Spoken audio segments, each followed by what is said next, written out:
Bueno, amigos y amigas, estamos nuevamente en otra entrevista más de Tu Patria TV desde Santa Ana para El Salvador y el mundo. En esta oportunidad me acompaña nuestro buen amigo, ya teníamos ratitos de no vernos, William Martínez Montenegro. Cariñosamente siempre le hemos dicho Chino. Pero bueno, William, gracias por estar con nosotros en Tu Patria TV. Decirte que hemos reiniciado las entrevistas de Tu Patria TV después de toda esta situación que hemos vivido, de la pandemia. Así es de que vamos a estar entrevistando al artista nacional, vamos a estar entrevistando a personalidades santanecas, nacionales, de quien queremos conocer y queremos saber cuáles las proyecciones, cómo ven la situación de nuestro país, de nuestra ciudad. Así es de que hay muchos temas, William, que vamos a estar tratando. Y pues bueno, gracias por estar acá con nosotros. Bueno, muchas gracias a vos, mi querido amigo. Has sido muy gentil en esta invitación y un saludo también a todos los que nos están observando este día. Gracias. Ok, William, platicar en principio acerca de un área donde vos te moves, te has movido bastante, y es la cultural. Y es uno de los temas que nosotros hemos manejado en Tu Patria TV, que nos interesa desarrollarlo, porque realmente sabemos de que si no promovemos la cultura, si no promovemos todas aquellas acciones que vayan encaminadas a que el santaneco, a que el salvadoreño realmente se desarrolle, ¿qué estaríamos haciendo por la sociedad? Entonces preguntarte qué es lo que entendés vos por cultura, porque podemos decir así en general, cultura es todo lo que el hombre hace, sí, pero en Santa Ana, en El Salvador, en nuestras sociedades capitalistas, por cierto, claro. ¿Qué significa cultura? Bueno, fíjate de que yo hace aproximadamente unos 25 años atrás estuve en un congreso en Alajuela, Costa Rica.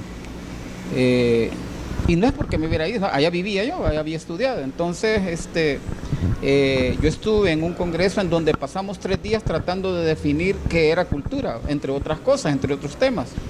Y la verdad es que no llegamos a una definición concreta, porque cultura, siendo una parte esencial del hombre, una forma de expresarse del hombre, esta tiene diversas dimensiones en las diversas sociedades en las que el hombre se ha desarrollado en la historia, ¿verdad? Sin embargo, podemos tener algún acercamiento para tratar de definir el concepto de cultura. En lo personal, yo creo en un concepto bastante sencillo, y justamente lo que decías, ¿verdad? Que, bueno, cultura es toda expresión que tiene una sociedad, pero que es una expresión bien característica de esta sociedad, ¿verdad? Así, por ejemplo, por decirte algo, dentro del marco de la gastronomía, las pupusas son parte de la cultura salvadoreña, ¿verdad? Todo lo que es gastronomía típica de El Salvador son parte de la cultura salvadoreña, ¿verdad? Y así otras expresiones. Fíjate qué interesante. ¿Y la delincuencia será parte de nuestra cultura? Siendo un país tan violento, la violencia será parte de nuestra cultura, ¿verdad? Entonces surge esa pregunta, ¿verdad? Porque yo le preguntaba una vez a un hijo mío que es doctor en psicología, ¿verdad? Y le preguntaba y le decía, mira, yo no entiendo por qué nosotros somos tan violentos. He estado leyendo un poco sobre eso y no entiendo por qué somos tan violentos. Y ella me decía, es sencillo, ¿verdad? La respuesta a su inquietud es bien sencilla. Ajá, ¿y cuál es? Le digo yo. Bueno, lo que pasa es que ustedes todo lo arreglan con violencia, ¿verdad? Entonces, por decirte algo, ¿cómo despertás a un niño en la mañana para que se vaya para la escuela? ¿Verdad? ¿Cómo actúas cuando el niño no ha hecho las tareas? ¿Verdad? ¿Cómo actúa un padre cuando el niño saca malas notas? ¿Verdad?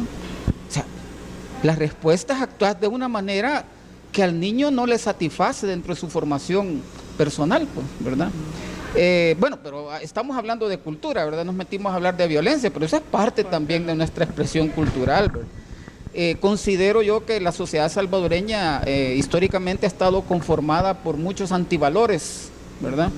Y esas cosas creo que son necesarios transformarlas. Te decía al principio de que el desarrollo cultural o la cultura en sí como concepto tiene varias transformaciones respecto a la forma en que históricamente camina una sociedad. Y te podés dar cuenta entonces de que es necesario, ¿verdad?, que las cosas ahora vayan cambiando. Lo que para vos o lo que para mí quizás era un valor en los años 60, ahora, ¿verdad? Ya no lo es. Y lo que pudo haber sido un antivalor en los años 60, ahora es un valor. Te pongo un ejemplo, los tatuajes, ¿verdad? Eso, cuando yo tenía una edad de 15, 16 años, hubiera sido imposible ver a una persona tatuada, a saber qué le hubieran hecho aquí, con el tipo de policía tan represiva que teníamos, ¿verdad? Pero ahora todos los muchachos, o una gran cantidad de muchachos andan, ¿verdad? De esa manera. Bueno, ya me extendí un poquito más, pero bueno. Fíjate qué interesante, William, porque ¿cómo entraría en lo que nos has esbozado? ¿Cómo entraría entonces el otro término de la subcultura? Bueno, al hablar de subculturas tendríamos que hablar también de una especie de alienación, ¿verdad? Y las subculturas se desarrollan dentro de una sociedad cuando hay condiciones para que éste se desarrolle, ¿verdad? Entonces, por ejemplo, en los años 60, la subcultura hippie, por ejemplo, ¿verdad? Habían condiciones, teníamos una sociedad estadounidense un poco represiva, la guerra de Vietnam, por ejemplo, y el fin de la Segunda Guerra Mundial, y todos los muchachos viajando hacia esos conflictos que no eran suyos, ¿verdad? Empezó a generar una condición de estos muchachos de no querer enfrentar la realidad en la que estaban viviendo, y se empezaron a apartar, a crear una realidad bastante fantástica, pero una realidad propia de ellos, ¿no? Al final, cuando terminan los 60, estos muchachos que habían envejecido ya durante toda esa década, empiezan a tomar conciencia, ¿verdad?, de su realidad, y vuelven otra vez a reintegrarse. Entonces, pero nosotros aquí hemos tenido ese tipo de subculturas, una subcultura bastante grave, bastante violenta, que ha lacerado nuestra sociedad, ¿verdad?, que es son los grupos delincuenciales, y lastimosamente ante ellos, hasta ahorita ni siquiera hay una propuesta para solucionar de una manera efectiva este problema que tenemos, ¿verdad? Sí, fíjate que yo mencionaba eso, lo de la subcultura, a partir de los datos que vos nos mencionabas y a partir de esa percepción y de esa realidad que hemos vivido por mucho tiempo, porque si no vemos la terminología, si no la conocemos y si realmente no sabemos cómo tratar todas esas causas, ¿verdad?, vamos a seguir en lo mismo. Yo recuerdo que en los años 90 hubo un estudio donde incluso se hablaba de la violencia como una herencia, y hablaban hasta de los genes violentos, es decir, hasta dónde la violencia, no solo en El Salvador, sino que en Latinoamérica también, hasta dónde la violencia ha sido parte de la cultura, pero ¿por qué? Entonces, si nos vamos a la raíz, realmente se estará llegando a la raíz, William. Vos lo acabas de expresarte que no se le da tratamiento a eso, pero se estará llegando ahora, se querrá hacer algo diferente.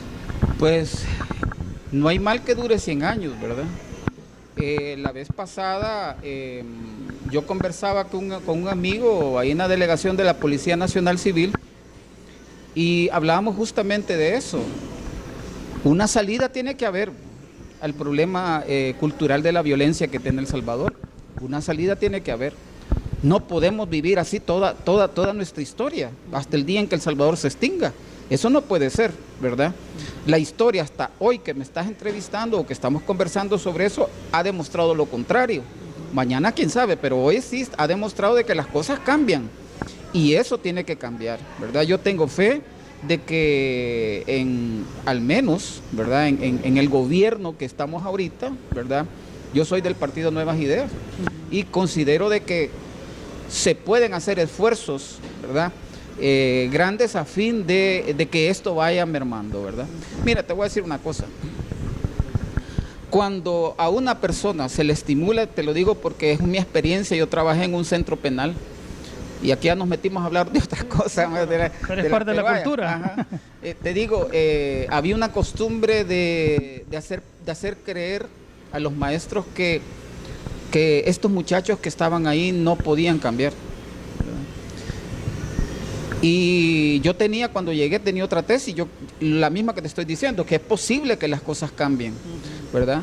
Y efectivamente yo trabajé 3 años ahí y pude comprobarme a mí mismo que efectivamente la gente cambia, ¿verdad? Y esa gente cambia para bien. En los 3 años que estuve ahí, yo vi salir a gente en libertad y nunca la vi regresar, ¿verdad? No te quiero decir que con esto la cárcel cambió a la gente, porque no creo tampoco en que una cárcel cambie a la gente, más las que tenemos nosotros, pero sí considero que la gente dentro de su acto de contrición, como dicen los católicos, ¿verdad? Dentro de una reflexión interna que pueden tener cuando están un poco con el tiempo libre, ¿verdad? Llegan a la conclusión de que las cosas que se han hecho no han estado bien y que es necesario cambiar y cambiar para bien, ¿verdad? Eso es. Mira, William, interesante lo que nos decís porque cuando estamos hablando de tu experiencia y nos mencionás que has trabajado en centros penales, interesantísimo lo digo porque no solo en la historia de El Salvador, sino que en otras partes del mundo se ha visto de que si no cambias el contexto al cual sale la persona que está en un centro penal, también puede influir en ese cambio, es decir, cómo una persona va a cambiar si va a regresar a las mismas condiciones económicas de pobreza, por ejemplo, o de miseria. Son varios factores, William, los que inciden en eso. Interesante lo que nos mencionás y cómo, digamos, o cuáles deberían de ser los pasos más reales, más concretos para que esta sociedad vaya cambiando. Porque algo se tiene que hacer, como muy bien lo decías, no vamos a pasar así 200 años más. Bueno, yo considero que, miren, a la gente hay que darle lo que necesitan, ¿verdad? Miren, ¿qué es lo que pasó ahora con la pandemia? Se encerró a la gente, ¿de acuerdo? Porque teníamos el problema en la pandemia. Aproximadamente 2 meses estuvo prácticamente incomunicado a todo El Salvador. Pero ¿cuál fue la salida de eso? A la gente se le empezó a dar bolsas de alimentos, ¿verdad? A cada uno sobre todo a las personas más desposeídas, ¿verdad? Se empezaron a repartir bolsas de alimentos, a mucha gente se le dieron $300, es decir, se le dio a la gente lo que necesitaba en ese momento. A eso me quiero referir, ¿verdad? Entonces, si a la gente, ¿verdad?, en las colonias en donde se ha detectado que hay un problema serio, ¿verdad?, de delincuencia, por decirlo así, a la gente entonces hay que hacer el estudio y decir, bueno, ¿y qué le hace falta a esta gente? Y te vas a dar cuenta que lo que le hace falta es llenar su estómago, pues. Eso básicamente, aquí no hay que descubrir nada, ¿verdad? Si eso está a flor de piel, ¿verdad? Oportunidades, si a la gente le das oportunidades, ¿verdad?, y le tenés satisfecha su necesidad básica del día, entonces va a aprovechar las otras cosas que se le den. Si a la gente se le da, ¿verdad?, si la gente deja de pensar en que tiene que pagar el alquiler de la casa, en que no tiene para comer, en que tiene que pagar la letra del televisor, la letra de los muebles de sala, si se le da esa oportunidad a la gente de poder pagar, si es un buen trabajo digno para que pueda pagar eso, la gente va a empezar a pensar en otra cosa, a meditar en otra cosa, en estudiar, ¿verdad?, en dedicarle más tiempo a sus hijos. Pero mientras no soluciones eso, mi amigo, ahí vamos a estar con eso. Ahora, hay una cuestión que hay que decirla, ¿va? Yo siempre digo que hay que ser objetivos, pero hay que ser, en esa objetividad, por supuesto, hay que ser realista.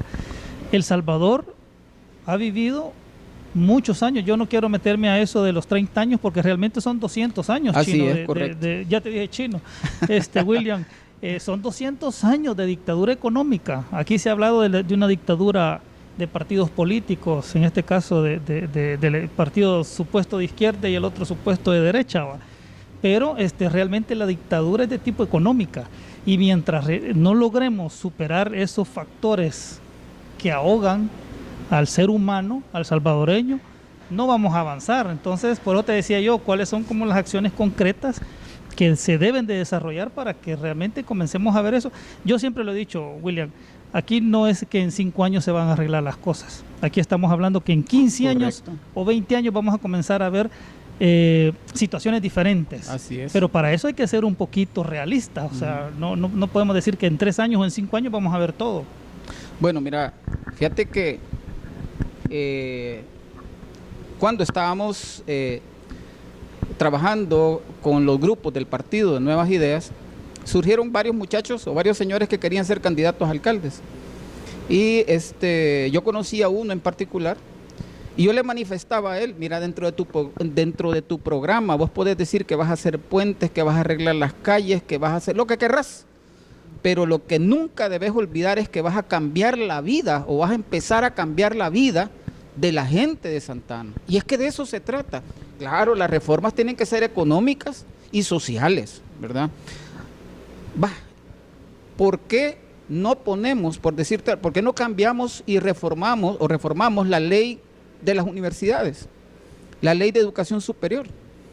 Eso es que, mira, aquí no podemos ver universidades en donde la persona que va a defender su tesis le digan a dónde tiene que ir a comprar la comida que después le va a dar al jurado. Pues eso no puede ser, ¿verdad? Que valga más lo que le va a dar de comer al jurado que la tesis misma. Eso no puede ser, ¿verdad? Son cosas, y ahí estamos hablando de reformas sociales, ¿verdad? Hay que ponerle un tope a las cuotas universitarias de las universidades privadas. Eso hay que ponerle un tope. Hay universidades en donde solo por una copia te están cobrando una cantidad de dinero. No, eso no puede ser, ¿verdad? Y al profesor hora clase le están pagando muy mal, por decírtelo, por ponerte un ejemplo, ¿verdad? Ahora bien, reformas educativas tienen que haber un montón, reformas en las leyes penales tienen que haber montones también. En la Constitución, yo aplaudo y aplaudiré siempre la actitud que están tomando ahora el vicepresidente, que es empezar a estudiar de qué manera se va a reformar la Constitución, porque eso es importante reformar. Y fíjate bien, que en el artículo 1 y el 101 de la Constitución, si mal no me equivoco, son los dos pilares de la Constitución, los dos pilares que mantienen todo el aparato, el conjunto de leyes que hay en la Constitución. ¿Y qué dice el artículo 1? Que el Estado se debe, ¿verdad?, a la persona humana. Y el 101, ¿qué dice? ¿Verdad? Que el sistema económico debe estar en función de la persona humana. Con solo esos dos artículos que empecemos a cumplir, ¿verdad? Y que hagamos de El Salvador verdaderamente un Estado de Derecho, vas a ver entonces que las cosas van a empezar a cambiar. Yo coincido contigo de que en 5 años, ¿verdad?, aquí, ¿verdad?, las cosas, pero las bases se pueden empezar a poner, ¿verdad? Así es que, claro, eso quizás lo van a ver los nietos de nuestros hijos, ¿verdad? Entonces, sí, así interesante, es como William, ya que mencionas la Constitución de la República y el esfuerzo que está haciendo el vicepresidente con otros juristas o constitucionalistas, quisiera conocer qué pensás de los artículos pétreos. No sé si así le llaman, pero esa es una pregunta valedera hoy que se está estudiando la reforma a la Constitución, porque eso toca algunos intereses del gran capital, por ejemplo. Entonces, ¿hasta dónde realmente se va a tener la osadía, diría yo, de tocar esos artículos? Ya para ir terminando, William, la entrevista. ¿Cómo no? Mira, yo considero de que no pueden haber artículos pétreos en la Constitución, ¿verdad? Hay artículos que tienen que permanecer y que tienen que permanecer por décadas, pero las cosas tienen que cambiar. Yo creo que son ahistóricos, ¿verdad?, o responden a intereses bien particulares los colegas abogados que insisten en decir que la Constitución no requiere de reformas. Por supuesto, la Constitución, como las demás leyes de la República, necesitan acomodarse a los cambios sociales que se van dando en este país, ¿verdad? Así es que, como te repito, hay artículos en la Constitución que pueden permanecer décadas, ¿no?, pero que al final, nos guste o no, las cosas tienen que cambiar. Todos tienen. Así que para mí, en lo personal, considero que artículos pétreos, pues no hay, ¿verdad? Bueno, William, gracias por haber estado con nosotros. El tiempo aquí, pues, como ves, se va rápido, pero indudablemente vamos a seguir platicando, ¿verdad? Así Muchas es gracias. Que esperamos que nos acompañes siempre, ¿verdad? Esa es nuestra idea, tenerte para que nos puedas ayudar y nos puedas también ir entendiendo algunas situaciones que de repente uno no las conoce muy bien o no tiene elementos, digamos, para su análisis, y que eso le va a servir pues a los salvadoreños, a las salvadoreñas. Así es de que gracias, William, nuevamente por haber estado con nosotros. Gracias a ti, mi querido amigo, y un saludo también a todos los que nos están observando. Que Dios me los bendiga. Bueno, y recuerden, esta entrevista fue gracias a Bakery Host, Avenida Independencia y 11 Calle Oriente, Santa Ana.